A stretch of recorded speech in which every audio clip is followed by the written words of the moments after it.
Hello বন্ধুরা, জানো আজকে আমি কি রান্না করেছি? আজকে আমি রান্না করেছি শঙ্কর মাছ। তোমাদের দেখাচ্ছি, দাঁড়াও। দেখো, প্রথমে দেখাচ্ছি শুক্তো। এই দেখো, আমার অল্প করেই রান্না হয়, কেন আমার লোক নেই খাবার, সেই জন্য আমার অল্প করেই রান্না হয়। এই দেখো, দেখেছো? এই যে শুক্তো একটু, আর এই যে শঙ্কর মাছ। এই যে তোমরা কে কে শঙ্কর মাছ খেয়েছো জানাবে কমেন্ট করে। এই যে শঙ্কর মাছ রান্না করেছি, এই যে দেখছো বন্ধুরা, শঙ্কর মাছ। আর আমি শঙ্কর মাছ এগুলো সব রান্না করলে আমি পেঁয়াজ পাতা দিয়ে রান্না করি, বুঝেছো তো বন্ধুরা। আর করেছি কি জানো,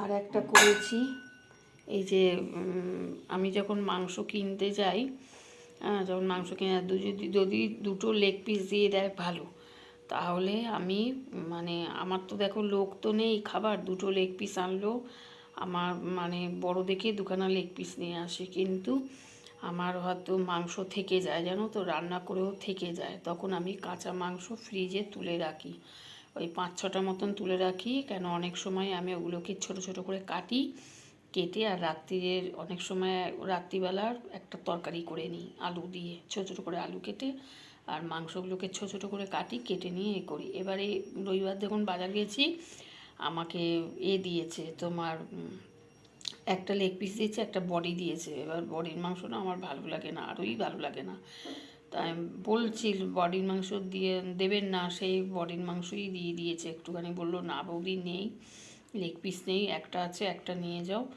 আর একটু বডির মাংস অল্প করে নিয়ে যাও। তা অল্প করে একটা বডির মাংস দিয়েছে, তা আমি লেগ পিসটা রান্না করেছি, বডির মাংসটা করিনি, রেখে দিয়েছিলাম। ছোটো ছোটো করে ওরা কেটে দিয়েছে, তাই আমি 5-6 পিস মতন তুলে রেখে দিয়েছিলাম। তা ওইটা আজকে 3 পিস নিয়েছি, নিয়ে ছোটো ছোটো করে কেটেছি, কেটে আর রাত্রিবেলার একটা, এই দেখো, ছোটো ছোটো করে কেটে রাত্রিরের একটা আলু দিয়ে একটা তরকারি করেছি। এই যে পেঁয়াজ রসুন টসুন দিয়ে অল্প করে একটা পেঁয়াজ দিয়েছি, আর একটু রসুন দিয়ে, একটু আদা রসুন দিয়ে, একটু টমেটো দিয়ে এটা একটা তরকারি করেছি। দেখো বন্ধুরা, আজকে আমার এই রান্না হয়েছে বন্ধুরা। ঠিক আছে বন্ধুরা, রাখছি।